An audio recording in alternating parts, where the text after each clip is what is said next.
আমরা অনেক দিন ধরে আসি এবং আমার দাদার আমল থেকেই বাধা জমতেছে, আমাদেরকে কেউ ফোন দিতে হয় না, আমরা ওখানে আসি। এখানে আসি আমরা ডাক ডোল কাশি বাসি সব মিলে আসি। আসছি শুধু একটা ডাক নিয়ে, এখন চাচ্ছি 25 চাচ্ছি, ভাগ্যে যা আছে তাই জুড়ে যাবে।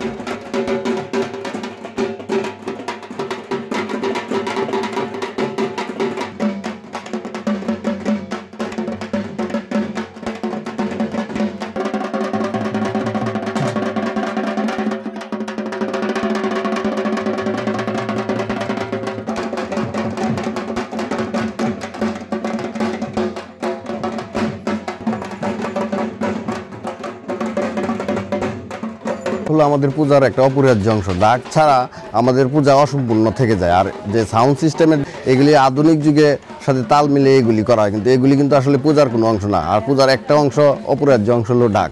ডাক ছাড়া পূজা কার্যক্রম অসম্পূর্ণ থেকে যাবে। আমাদের বাজারে ডাক আসে, তখন আমাদের যে একটা আনন্দ উল্লাসিত হয় যে আমাদের পূজা এসে গেছে। পূজা আজ 15-20 দিন যাবৎ যে আমাদের একটা আনন্দ, লাইটিং, ডেকোরেটর, মার প্রতিমা রঙানো, এর মধ্যে মনে হয় যে আমাদের পূজা মানে চলতেছে। খুব আনন্দ উদযাপনার মাধ্যমে আমরা উল্লাসিত যে মার পূজা এসেছে এবং খুব আনন্দ ঘন পরিবেশে আমরা পূজা করছি। হ্যাঁ, আমি এখানে আসছি অনেক ডাক, আমি এখান থেকে ভালো ডাক নিব এবং এই ডাক ছাড়া পুজোই চলে না।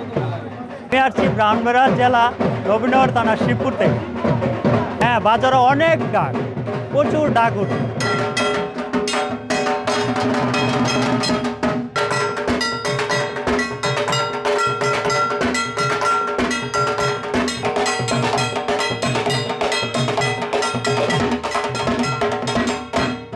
অনেকই দেখলাম বাজতেছে, অনেক দেখতেছি, ভালো মন্দ দেখতেছি।